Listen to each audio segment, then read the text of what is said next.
البدع والأهواء، أهل البدع العقائدية وأهل البدع السياسية. أنا أقول بيننا وبينكم السلف، بيننا وبينكم الكتب، كان فيقول البدع بيننا وبينكم. Bismillahirrahmanirrahim. Alhamdulillah hamdan katsiran thayyiban mubarakan fih kama yuhibbu rabbuna wa yardah. Asyhadu an la ilaha illallah wahdahu la syarika lah wa asyhadu anna Muhammadan abduhu wa rasuluh sallallahu alaihi wa ala alihi wa ashabihi ajma'in, amma ba'd. Alhamdulillah, kita memuji Allah Subhanahu wa taala dan bersyukur kepadanya atas semua nikmat yang tidak henti-hentinya Allah Subhanahu wa taala anugerahkan kepada kita, baik zahir maupun yang batin. Nikmat-nikmat yang kita memohon kepada Allah Subhanahu wa taala agar kita mendapatkan taufik untuk bisa menjadi hamba-hamba yang bisa bersyukur atasnya. Sebagaimana bimbingan Nabi sallallahu alaihi wasallam kepada sahabat yang mulia Mu'adz bin Jabal radhiyallahu anhu, ketika beliau mewanti-wanti Mu'adz, la tada'anna dubura kulli salah an taqul Allahumma a'inni ala dzikrika wa syukrika wa husni ibadatik. Nabi mewanti-wanti kepada Mu'adz, wahai Mu'adz, jangan sekali-kali engkau meninggalkan di akhir setiap salatmu. Di akhir setiap salat, Nabi sallallahu alaihi wasallam mewanti-wanti agar Mu'adz tidak meninggalkannya. Dan ini juga berlaku untuk kita semua. Jangan sampai di akhir salat kita lalai dari mengucapkan apa yang dibimbingkan oleh Rasulullah sallallahu alaihi wasallam di sini. Untuk berdoa memohon kepada Allah, Allahumma a'inni ala dzikrika. Ya Allah, berilah pertolongan kepadaku untuk bisa berzikir kepadamu. Minta tolong agar bisa mengingat Allah Subhanahu wa taala. Wa syukrika, dan bisa bersyukur kepadamu. Wa husni ibadatik, dan bisa beribadah yang bagus kepadamu. Ini tiga perkara yang siapa saja Allah Subhanahu wa taala berikan pertolongan untuk bisa mewujudkannya, maka dialah hamba yang beruntung. Hamba yang bisa ingat Allah Subhanahu wa taala, yang bisa mensyukuri nikmat-nikmat Allah dan beribadah kepada Allah dengan benar, dengan baik. Bukan hanya sekadar menunaikan ibadah, tapi yang diminta wa husni ibadatik, untuk bisa betul-betul ibadah kepada Allah Subhanahu wa taala dengan ihsan. Ibadah yang bagus, ibadah yang terkumpul padanya keikhlasan dan kecocokan dengan sunnah Rasulullah sallallahu alaihi wasallam, nabi akhir zaman. Ibadah yang Allah Subhanahu wa taala katakan, faman kana yarju liqa'a rabbih falyamal 'amalan shalihan wa la yusyrik bi ibadati rabbih ahada. Siapa saja yang ingin berjumpa dengan Rabb-Nya dan mendapatkan keridhaan darinya, maka beramallah amalan yang saleh, amalan yang mencocoki sunnah. Kemudian tidak mensekutukan Allah Subhanahu wa taala dengan sesuatu apapun. Ikhlas dalam ibadahnya, bukan karena riya, bukan karena ingin pujian manusia atau perkara-perkara duniawi lain. Maka harapan kita kepada Allah Subhanahu wa taala agar Allah anugerahkan tiga perkara tersebut untuk kita. Dan di antara jalan yang hendaknya ditempuh, jangan sampai kita tinggalkan doa itu di akhir salat kita. Maksudnya dubura kulli shalah, yaitu akhir salat sebelum seorang salam, yaitu ketika posisi tasyahud. Setelah membaca bacaan tasyahud, at-tahiyatu lillah dan seterusnya, kemudian membaca salawat atas Nabi sallallahu alaihi wasallam. Setelah itu dia berdoa dengan doa-doa yang diinginkan, termasuk diantaranya yang jangan sampai ditinggalkan adalah bacaan tadi. Allahumma a'inni ala dzikrika wa syukrika wa husni ibadati. Dan alhamdulillah pada kesempatan siang hari ini Allah Subhanahu wa taala kepada kita untuk ibadah dengan mempelajari agamanya. Karena duduknya seorang muslim sul ilm merupakan ibadah, merupakan bentuk yang semenjak awal dia langkah-langkahnya dihitung sebagai langkah-langkah mempermudah untuk seorang hamba masuk ke dalam surga. Sepantasnya bagi kita semua untuk memasuki pintu yang telah terbuka bagi kita itu sebelum pintu itu Allah Subhanahu. Karena betapa banyak manusia mendapatkan kesempatan dengan dibukanya kesempatan kebaikan, dibukanya pintu-pintu enggak akhir wa ta'ala tutup pintu tersebut sehingga dia tidak mampu untuk memasukinya lagi. Na'udzubillahi min dzalik. Barakallahu fikun. Pada pertemuan yang lalu kita telah membahas beberapa poin pembahasan terkait hal-hal yang diharamkan atas para wanita berkaitan dengan sikap dia terhadap darahnya, madunya,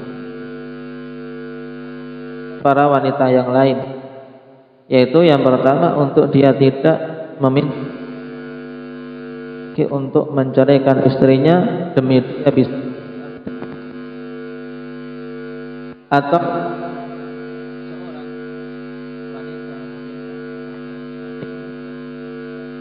satu madunya. Ini semuanya perkara yang diharamkan. Kemudian kita juga membahas pada pertemuan kemarin, haram seorang wanita mencela, menjelek-jelekkan saudarinya. Terlebih lagi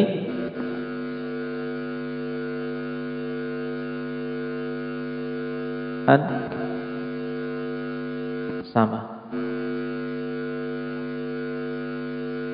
Dan sekarang kita akan masuk pada pembahasan yang terakhir pada yang keempat terkait hak suami dan adab dalam seseorang melakukan pergaulan dalam kehidupan rumah tangga bersama dengan pasangan. Poin yang ke-15 dikatakan oleh Syekh Abu Rahman Abdullah Al-Iryani hafizahullah ta'ala, ka'annahu yanzuru ilaiha. Haramnya pensifatan seorang istri tentang wanita yang lain kepada suaminya seakan-akan suaminya itu melihatnya. Pada poin pembahasan ini jelas kan bahwasanya hukumnya haram bagi seorang wanita dia menceritakan kepada suaminya tentang sifat wanita yang lain. Istri menceritakan kepada suaminya sifat seorang wanita yang lain. Apakah itu wajahnya, kulitnya, sifat-sifat yang tergambarkan dengan jelas sehingga seakan-akan suami itu melihat wanita yang diceritakan tersebut. Maka ini hukumnya haram dikarenakan bisa menimbulkan seorang suami jatuh dalam fitnah atau juga malah membahayakan keutuhan rumah tangga si wanita tersebut, sehingga dengan sebab itu si wanita yang menceritakan sifat-sifat wanita lain ini diceraikan, sang suami menginginkan wanita yang digambarkan olehnya. Ya mungkin terkadang gambaran yang muncul akibat suatu cerita itu melebihi apa yang ada pada faktanya. Pada mereka yang terjatuh di dalam dosa dan kemaksiatan berawal dari gambaran-gambaran yang muncul di benak mereka. Nah, dengan suatu gambaran yang sempurna, gambaran yang di atas apa yang sebenarnya ada secara nyata. Nah, dan syaitan demikian menimbulkan gambaran-gambaran.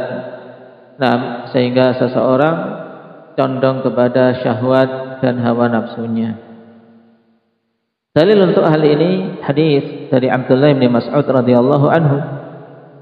Qala Nabi sallallahu alaihi wasallam la tubashiril mar'atul mar'ata fatan'ataha li zawjiha ka'annahu yanzuru ilaiha. Jangan sekali-kali seorang wanita itu bergaul dengan wanita yang lain,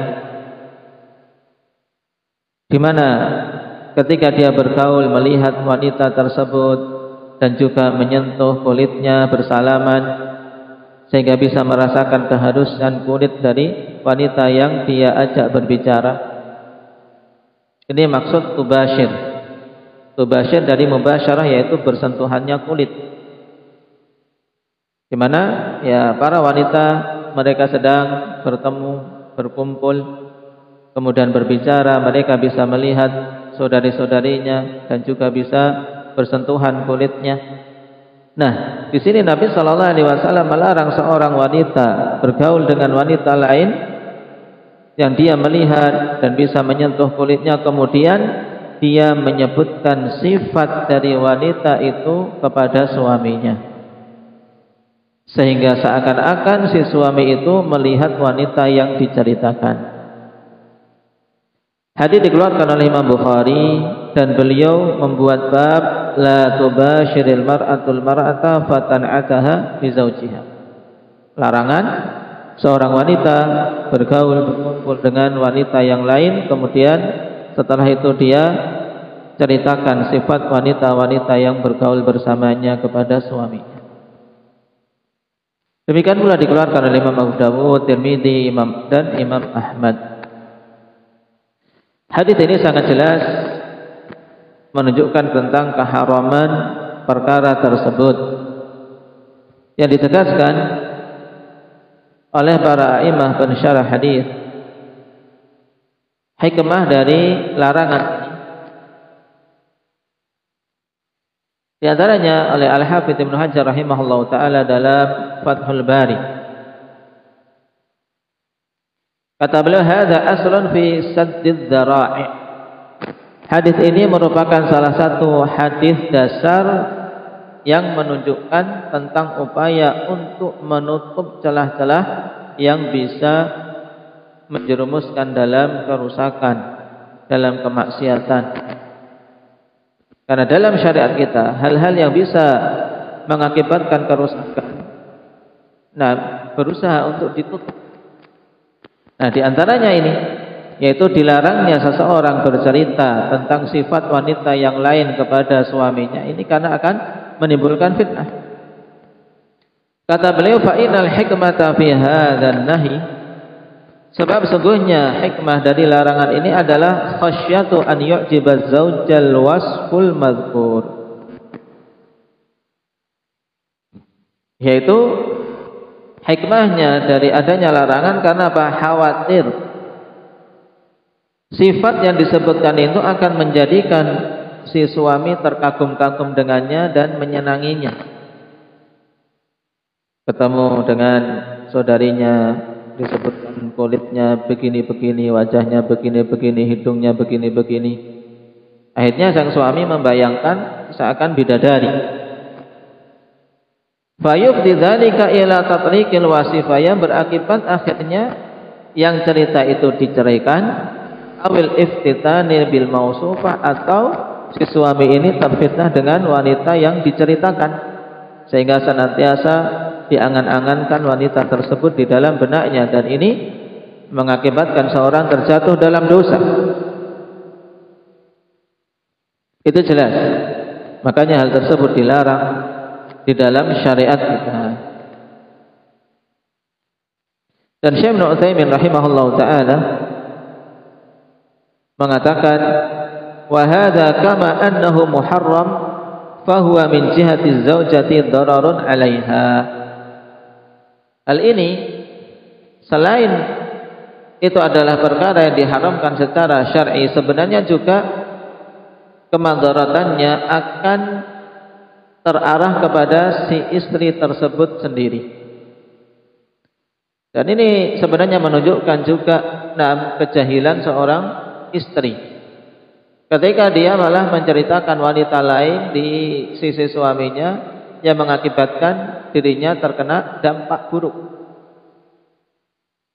Sehingga mungkin malah suaminya akhirnya menganggap rendah si istri karena dibandingkan dengan wanita yang diceritakannya. Sehingga bermadarat pada diri sendiri. Dan perbuatan yang seperti itu, seorang melakukan suatu perbuatan yang kemadaratannya menimpa diri sendiri, ini merupakan perbuatan safahah, perbuatan kepandiran. Maka jangan sampai wanita-wanita ini menjadi wanita-wanita yang pandir, wanita-wanita yang safihah. Karena apa? Karena dia menceritakan wanita yang lain, keelokannya, kecantikannya, sehingga menjadikan suaminya terfitnah dan bahkan mungkin akan menceraikan dirinya. Ini ditegaskan oleh Syekh Ibnu Utsaimin, fa huwa min jihati zaujah dararun 'alaiha. Wa dzalika li'annahu idza wasafatil mar'ata li zawjiha farubbama yarghabu fiha wa yatazawwajuha 'alaiha. Karena mungkin saja apabila dia mensifati wanita lain untuk suaminya, kemudian si suami ingin untuk menikahinya, akhirnya dia sendiri repot. Wa yaqa'u bainahuma masyakil kama hiyal 'ada, sehingga timbullah dalam rumah tangganya persengketaan, timbul problematika di dalam rumah tangganya yang tadinya tenang-tenang, akhirnya gara-gara perbuatan dia sendiri timbul masalah. Sebagaimana kebiasaannya terjadi demikian. Kemudian dikecualikan dari kondisi ini, di mana diperbolehkan seorang wanita menceritakan sifat wanita yang lain apabila ada alasan yang syar'i. Di antara alasan yang syar'i bolehnya menceritakan sifat seorang wanita, yaitu ketika mensifati seorang wanita kepada laki-laki yang mau menikahinya. Seperti misalnya seorang laki-laki ingin menikahi seorang perempuan, kemudian dia mengirim mahramnya, apakah itu adik perempuannya atau ibunya atau bibinya, meminta agar bergaul dengan wanita yang diinginkan untuk bisa mendengar tutur katanya, untuk bisa melihat tindak tanduknya, juga sebelum si laki-laki itu nazar secara langsung, mengetahui dari sifat-sifat yang diceritakan oleh mahramnya. Ini sesuatu yang syar'i yang diperbolehkan. Sebagaimana Imam Nawawi rahimahullah ta'ala dalam Riyadhus Shalihin membuat babun nahyi an wasfi mahasinil mar'ati lirajul illa an yahtaja ila dzalika li gharadin syar'i. Bab tentang larangan seorang mensifati kecantikan seorang wanita kepada laki-laki, yaitu menceritakan kecantikan seorang wanita atau sifat-sifat seorang wanita kepada laki-laki yang bukan mahramnya. Ini dilarang pada asalnya, kecuali apabila butuh kepada hal tersebut untuk tujuan yang syar'i. Tujuan yang syar'i diantaranya kanikahiha wa nahwihi, seperti tujuan untuk menikahinya. Karena dengan adanya tujuan ini berarti perbuatan tersebut ada kaitannya dengan tujuan yang disyariatkan, maka al-wasail laha ahkamul maqasid. Wasilah itu hukumnya seperti tujuannya. Karena untuk bisa mengetahui seorang wanita yang mau dinikahinya sifatnya bagaimana, ya butuh diceritakan sifat-sifatnya. Maka ketika tujuannya adalah untuk menikahinya, hal tersebut diperbolehkan. Tapi tanpa tujuan yang syar'i, maka hukum asalnya adalah haram, sebagaimana nas dalam hadis ini. Kemudian hadis ini, walaupun larangannya adalah seorang istri menceritakan wanita lain kepada suaminya, juga masuk di dalamnya siapapun yang menceritakan tentang seorang wanita, sifat-sifatnya, kepada laki-laki yang bukan mahramnya tanpa tujuan yang syar'i yang diperbolehkan, ini juga hukumnya haram. Sebagaimana haram untuk seseorang laki-laki melihat wanita yang bukan mahramnya.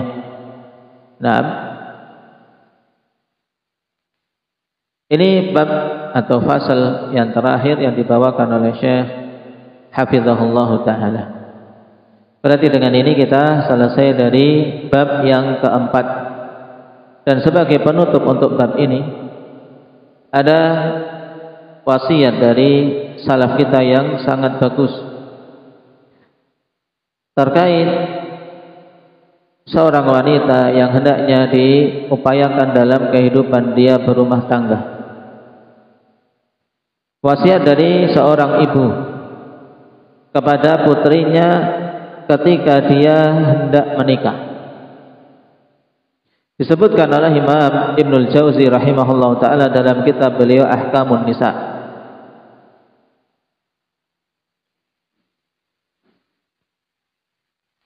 Diriwayatkan oleh Abdul Malik Ibnu Umair, tatkala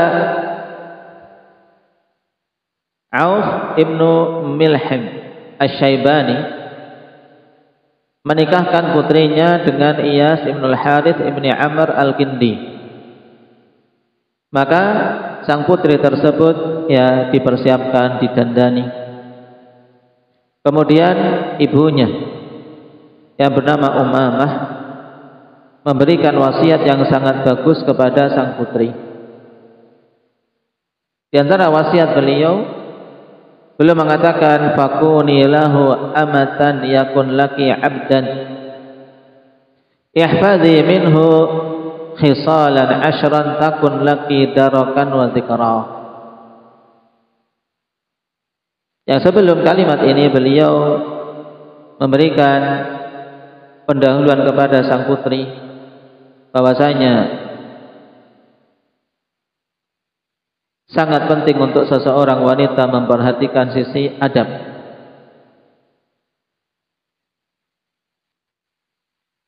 Demikian pula seorang wanita, di antara hal yang menjadikan dia bernilai tinggi di hadapan suaminya adalah dari sisi adabnya. Seandainya adab itu hilang walaupun dia memiliki nasab yang tinggi, maka tidak akan bermanfaat.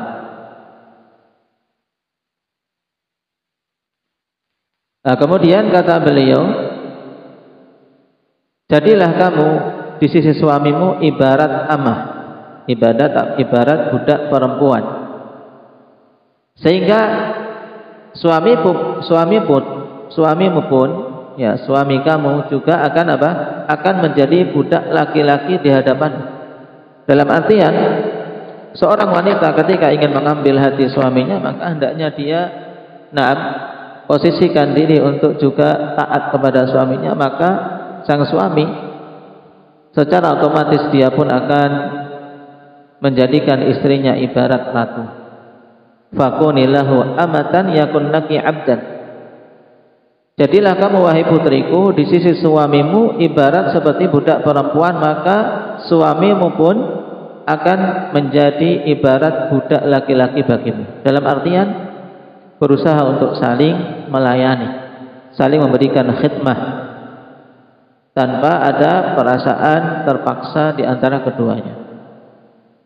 Kemudian kata beliau, ihfazi minhu khisalan asyra, maka jagalah wahai putriku terkait suamimu sifat yang 5 berikut ini, sehingga engkau akan mendapatkan kedudukan yang mulia di sisi suamimu dan akan senantiasa diingat olehnya. Nah, ini yang penting yang hendaknya diingat-ingat oleh setiap wanita, karena wasiat dari sang ibu ini subhanallah, wasiat yang sangat bagus untuk putrinya. Menunjukkan tingginya adab sang ibu, juga ilmu dari sang ibu tersebut.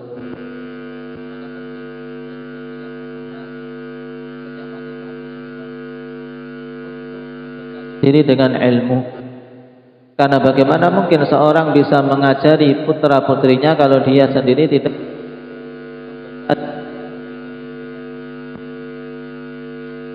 Dan ini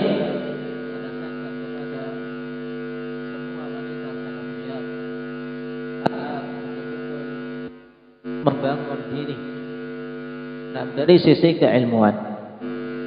Jangan upaya untuk mengajari putra putrinya, karena jika demikian keadaannya dia telah melupakan suatu kesempatan yang besar untuk bisa mendapatkan suatu amalan yang tidak akan pernah terputus. Karena anak putra putri kita, anak-anak kita, mereka itu secara otomatis adalah menjadi murid.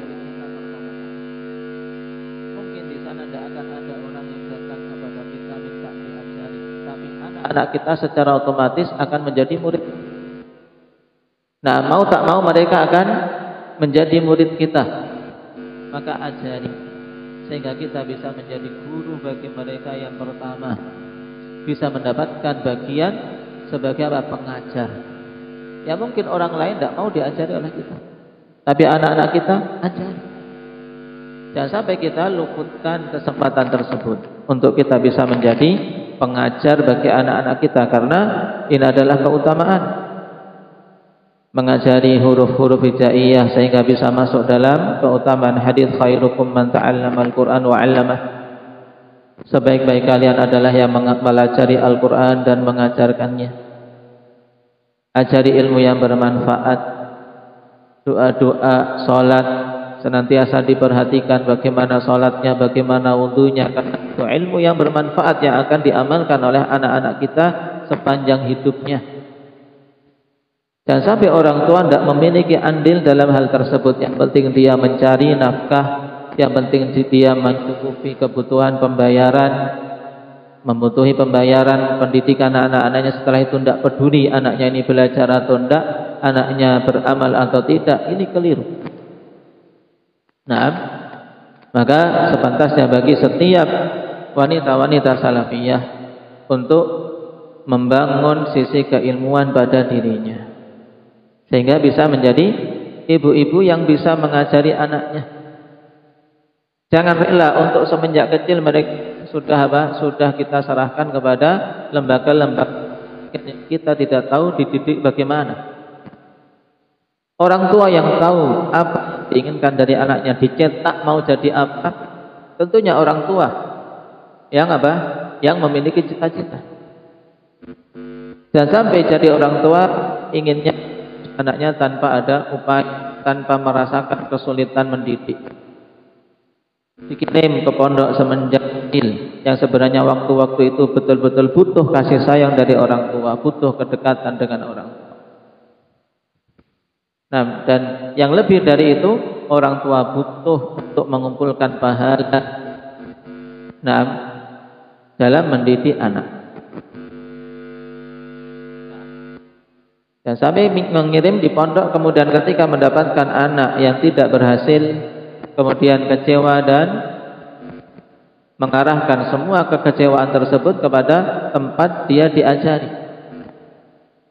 Seharusnya bagi yang seperti ini mengarahkan kekecewaan pada diri sendiri terlebih dahulu. Karena banyak dari orang tua yang seperti ini. Nah, ketika mendapatkan anaknya berhasil, mengarahkan semua jasa kepada diri sendiri. Oh, itu anakku. Itu anakku, Masya Allah. Anak siapa sih yang seperti ini, Masya Allah. Nah, hafal Al-Quran ini dan itu. Lupa dengan jerih payah guru-guru yang mereka setiap saat dari hari-hari si anak ini memerintah, mengajari, menyimak. Lupa. Tapi di sisi yang lain ketika mendapati anaknya nakal, anaknya salah dalam pergaulan, kemudian menyerahkan tempat dia diajari, tempat dia mondokkah atau tempat dia belajar, mengarahkan siapa gurunya ini. Nah, di pondok siapa dia belajar. Padahal yakin, nah, terkhusus apalagi pondok-pondok salafiyah, tidak ada yang diajarkan keburukan. Yakin semuanya mengajarkan dan mengarahkan kepada kebaikan. Cuman Allah Subhanahu wa taala membagi-bagi hidayah bagi siapa saja yang dikehendakinya. Maka ini penting bagi para orang tua untuk memperhatikan. Nah, untuk memperhatikan, karena sungguh orang tua memiliki peran yang sangat penting bagi kebaikan dan keburukan anak. Nah, selain juga para pendidik, mereka-mereka yang mengajari anak-anak, kepada siapa orang tua menyerahkan pendidikan anaknya ini juga sangat berpengaruh. Nah, sangat berpengaruh. Maka ketika mereka di awal-awal masa hidupnya di dunia, di umur-umur yang kecil, berikan pendidikan, arahkan dengan sebaiknya, terutama adab, dari adab-adab yang baik. Nah, bagaimana nanti ketika dia mau berguru kepada orang lain untuk betul-betul telah siap. Nah, bagaimana orang tua berupaya untuk menggambarkan bagi si anak adab terhadap orang yang mengajarinya dan seterusnya. Karena ini diantara hal yang disepelekan oleh orang tua, padahal diantara hal yang sangat mempengaruhi keberhasilan seseorang dalam belajar adalah adab dia terhadap gurunya. Kalau orang tua tidak mempersiapkan anak untuk beradab kepada gurunya, ini akan sangat besar kemungkinan ketidakberhasilan. Nah, apalagi jika orang tua juga tidak beradab kepada guru-guru yang mengajari anak-anaknya. Dan karena ilmu din, ilmu agama ini, nah, ilmu yang merupakan warisan, taurith, namanya waris mewarisi. Itu tidak seperti, nah, sesuatu yang apa, yang sekedar diberikan. Namanya warisan itu kan ada hubungan.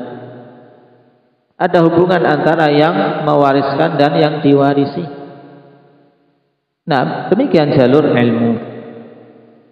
Nah, barakallahu fikun. Nah, ini tanbih penting melihat apa? Melihat apa yang akan disampaikan oleh sang ibu ini yang sungguh menunjukkan keilmuan dan adab yang tinggi dari seorang ibu ketika mewasiati putrinya. Nah, wasiat yang pertama kata beliau, ammal ula wa tsaniyah fasuhbatu lahu bil qana'ati wal mu'asyaratu lahu bi husnis sam'i wa ta'ah.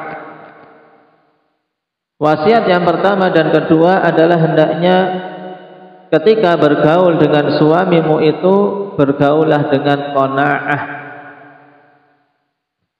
Dalam berumah tangga, seorang wanita ketika dia bermuamalah dengan suaminya, maka muamalahnya dengan qanaah. Bermuamalahlah dengan qanaah.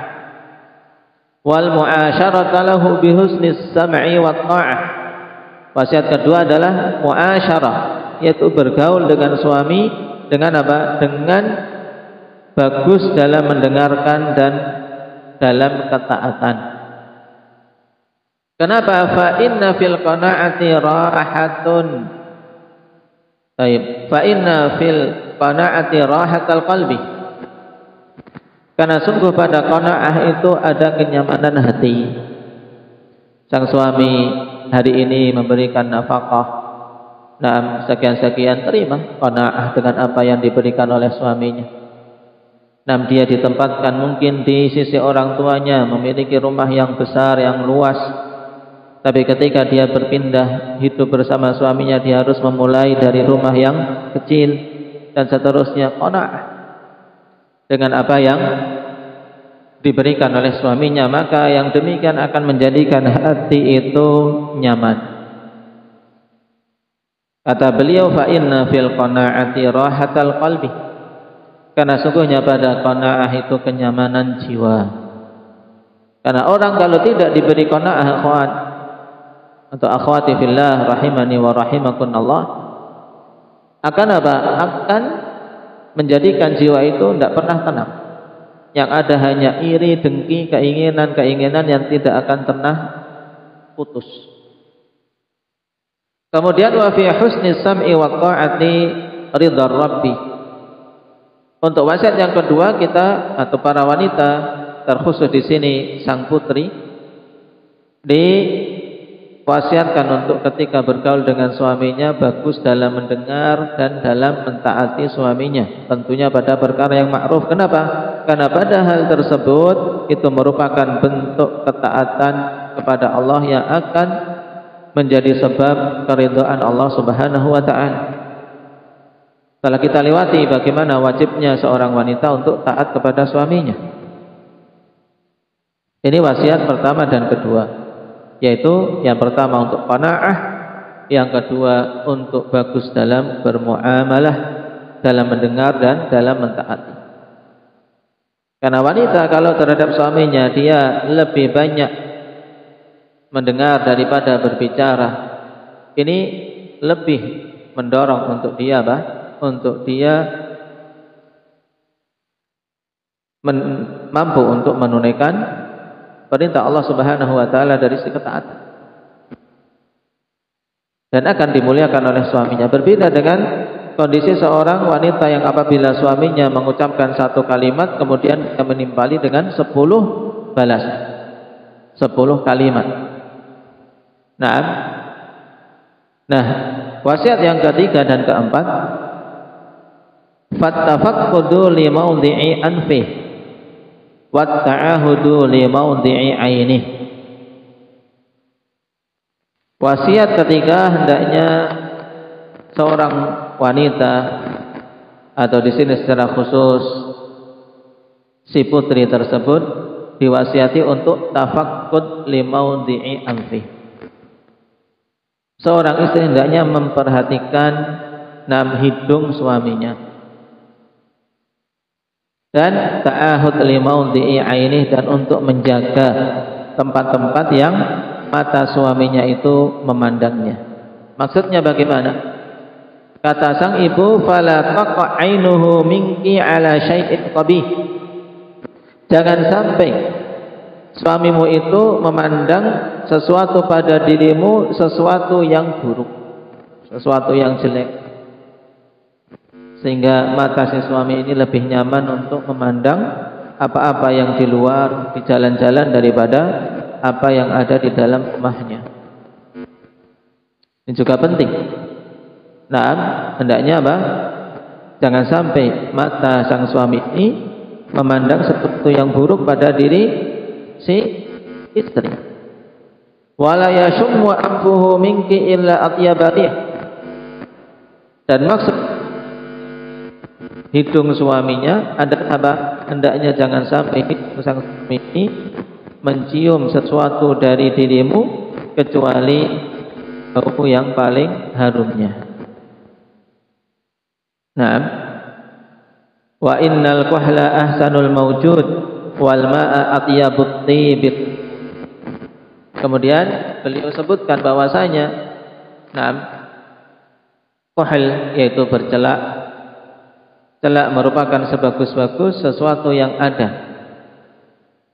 Untuk apa? Untuk menghiasi mata seorang wanita. Sebagaimana pula air merupakan sebaik-baik at-tib. Sebaik-baik apa? Sebaik-baik minyak wangi. Yang hilang. Dalam artian apa? Seorang wanita. Di antara pengharum tubuhnya yang paling bagus adalah air. Karena air inilah benda atau sarana yang sangat kuat untuk menghilangkan kotoran dan bau. Sebagus apapun minyak wangi yang dia pakai, kalau dia tidak mandi tetap tidak enak.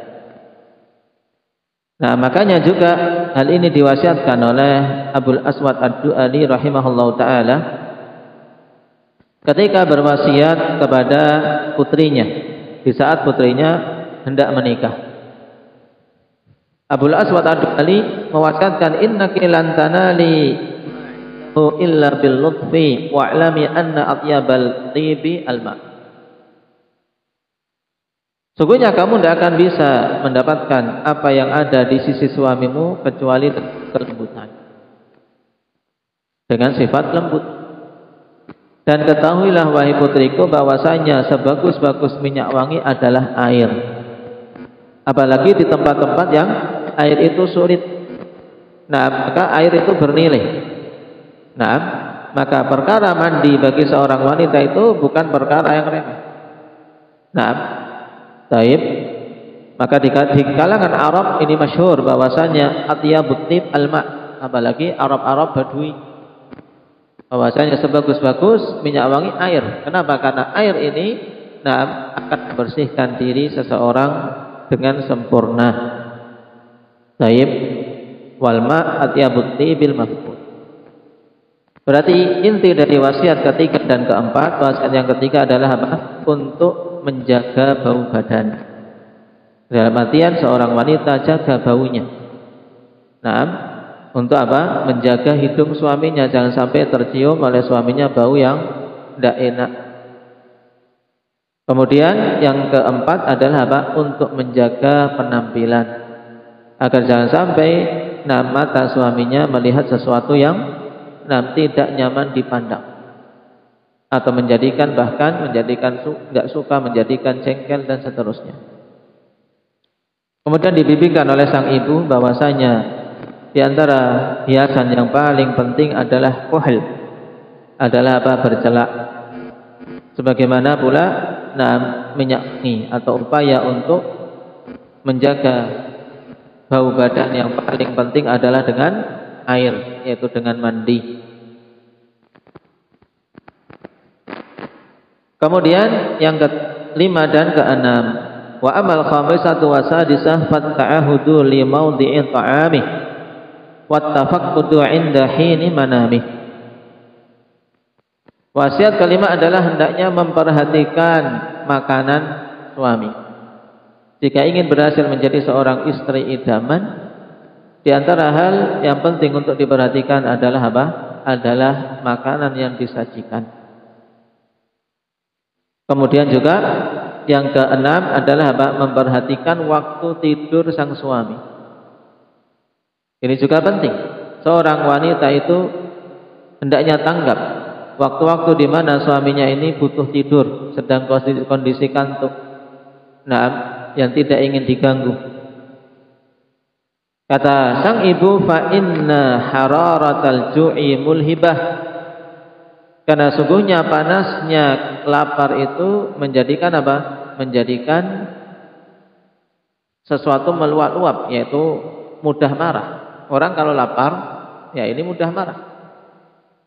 Makanya penting seorang wanita untuk apa? Untuk bisa masak bagi suaminya. Kemudian menyajikan makanan bagi suaminya. Sesuatu yang tidak perlu mahar. Karena di antara hal terpenting yang hendaknya menjadi pandangan bagi seorang istri adalah dalam masalah makanan, dan sampai terpola pada pikirnya bahwasanya makanan enak itu harus yang mahal. Di sini butuh kebijakan dari seorang wanita, butuh kecerdasan bagaimana dia menyajikan sesuatu bagi suaminya, dan di antara hal yang terpenting adalah keikhlasan. Keikhlasan dalam menunaikan tugas ini. Masak kalau ikhlas, insya Allah hasilnya juga enak, tidak kecut. Tidak kecut. Kemudian yang keenam, memperhatikan waktu tidur. Kenapa? Fa inna tadghisan naumi mughdibah. Kenapa? Mengganggu waktu tidur itu menjadikan apa? Menjadikan seseorang marah. Sudah ngantuk atau baru mau tidur diganggu, ini biasanya marah. Makanya jaga waktu tidur suami. Jangan sampai apa? Terjadi persengketaan gara-gara seorang wanita tidak tanggap terhadap hal ini. Tapi juga bukan maksudnya bahwasanya suami tidur berarti tidak boleh dibangunkan. Nah, ada waktu-waktu bahkan di sana butuh ta'awun untuk seorang wanita membangunkan suaminya.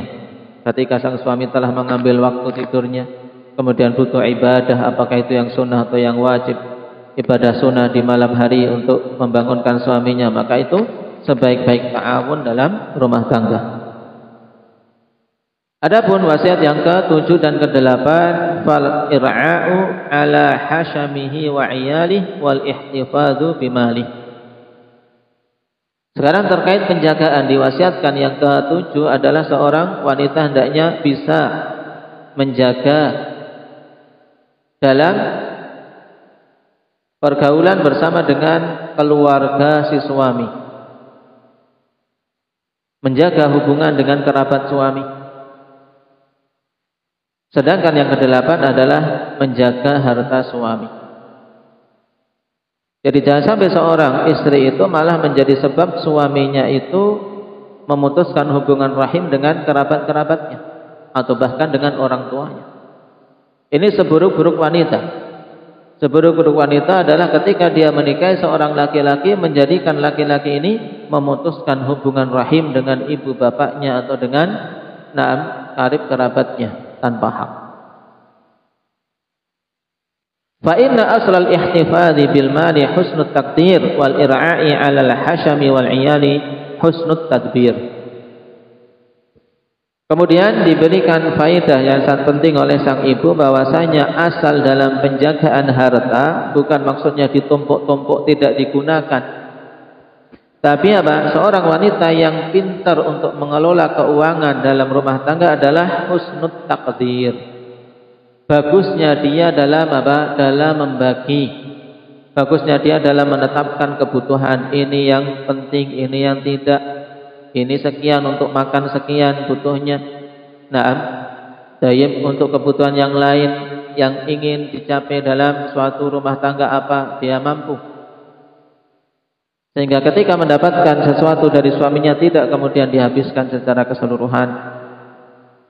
Ini upaya seorang wanita ihtifadz bil mali husnut taqdir. Dan wanita dalam hal ini punya peran yang sangat besar, apalagi di negeri kita mayoritas para suami biasanya kalau bekerja habis pulang kerja atau dapat gajian dari kerja semuanya diserahkan kepada istrinya.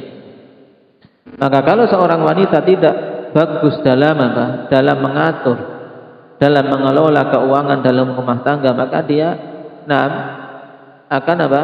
akan terjatuh dalam banyak keburukan. Termasuk diantaranya ini dia tidak mampu memenuhi wasiat ini, yaitu menjaga harta suaminya, sehingga berapapun yang diberikan oleh suami habis tidak ada bekas. Uang banyak ya untuk makan-makan yang mewah dan seterusnya, ternyata pada kebutuhan yang lain yang penting akhirnya tidak mampu. Maka ini penting untuk ihtifadz bil mal husnut taqdir. Ini hendaknya dicamkan oleh setiap kita. Bentuk penjagaan harta yang utama, yang pokok adalah husnut taqdir, bagusnya kita dalam mengelola. Wal ir'a'i 'alal hashami wal 'iyali husnut tadbir. Dan penjagaan terhadap kerabat adalah bagusnya kita dalam mengatur. Mengatur mereka, kapan waktunya untuk menyambung, untuk berkunjung ini dan itu. Kemudian dalam masalah memberi juga diatur, dan seterusnya. Adapun wasiat yang ke-9 dan ke-10, fala tufshi lahu sirran wala ta'si lahu fi halin amra. Kata sang ibu, jangan engkau sekali-kali menyebarluaskan rahasia suamimu. Ini juga wasiat yang penting. Seorang istri jangan sampai dia malah menyebarkan rahasia sang suami kepada orang-orang di luar, apalagi orang-orang yang dibenci suaminya. Kemudian yang terakhir, wala ta'silahu fi halin amra, jangan sekali-kali kamu bermaksiat terhadap perintah suamimu apabila perintah itu adalah perintah yang ma'ruf dan telah kita lewati. pembahasan tersebut di depan, termasuk diantaranya ketika sang suami meminta untuk mendapatkan haknya dalam berhubungan suami istri. Kata beliau, fa innaki in afsyaiti sirrahu lam ta'manihi ghadrah. Lam ta'mani ghadrah. Karena sungguhnya kamu, wahai putriku, jika kamu menyebarluaskan rahasia suamimu, maka engkau pun tidak akan aman untuk dikhianati oleh suamimu. Makanya banyaknya terjadi perkhianatan, perselingkuhan dalam kehidupan rumah tangga manusia keumumannya. Di antaranya ini, karena sang istri tidak bisa menjaga rahasia suami, dan sebaliknya juga, akhirnya suami berkhianat. Istri berkhianat, suami berkhianat. Dan terkadang juga kebalikannya, karena tidak dibangun di atas ketakwaan kepada Allah Subhanahu wa ta'ala. Fa in asaiti amrahu aw ghardi sadrah, dan apabila engkau bermaksiat terhadap perintah suamimu, maka akan menjadikan dadanya marah, menjadikan dia murka, yang berakibat juga hubungan rumah tangga yang buruk. Nah, ini 10 wasiat yang sangat bagus dari seorang ibu kepada putrinya ketika sang putri hendak menikah. Kemudian ditutup oleh sang ibu dengan kalimat beliau, "Tsumma taqi ya bunayya al-faraha ladaihi idza kana tarihan wal iktiaba idza kana fariha." Kemudian hati-hati wahai putriku, jangan sampai engkau menunjukkan kegembiraan di sisinya ketika suamimu itu sedih. Suamimu sedang sedih kok malah kamu senyum-senyum menunjukkan kegembiraan di sisinya, ini tidak benar. Demikian pula jangan sampai engkau menunjukkan kesedihan ketika dia sedang gembira. Kenapa? Karena kalau yang pertama ini menunjukkan ketidakpedulianmu dengan suamimu. Suami sedang sedih, sedang pusing, malah kamu senyum-senyum gembira di hadapan HP-nya. Bercanda dengan teman-temannya. Ini menunjukkan ketidakpedulian perasaan suami. Adapun kenapa dilarang yang kedua, yaitu jangan menunjukkan kesedihan ketika suami sedang gembira, karena yang demikian itu akan mengurangi kegembiraannya. Qala wa kuni ashadda ma takunina lahu i'dhaman yakun ashadda ma yakunu laki ikraman. Dan jadilah kamu wahai putriku menjadi seorang istri yang betul-betul menghormati suamimu, maka yakin suamimu itu akan sangat memuliakan.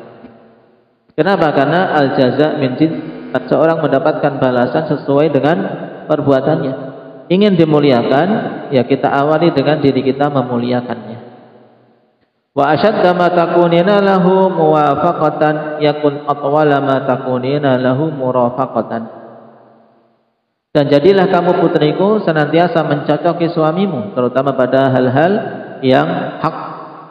Pada hal-hal yang hak, hendaknya senantiasa cocoki suamimu, sehingga akan lama kehidupan engkau bersama dengan dia. Dalam artian akan langgeng kehidupan rumah tangga. Tapi kalau senantiasa cekcok, senantiasa berselisih, maka kehidupan rumah tangga tidak akan berlangsung lama. Baik, barakallahu fikum. Ini wasiat yang sangat bagus dari seorang ibu kepada putrinya, yang pantas bagi setiap wanita-wanita muslimah terkhusus salafiyah untuk dijadikan bekal dalam kehidupan berumah tangga. Nah, karena dengannya akan tercapai banyak kebaikan, dan dengannya pula kita tutup pembahasan bab yang keempat ini. Semoga Allah Subhanahu wa taala berikan kemanfaatan padanya. Walhamdulillahirabbil alamin. Subhanakallahumma bihamdik asyhadu an la ilaha illa anta astaghfiruka wa atubu ilaik.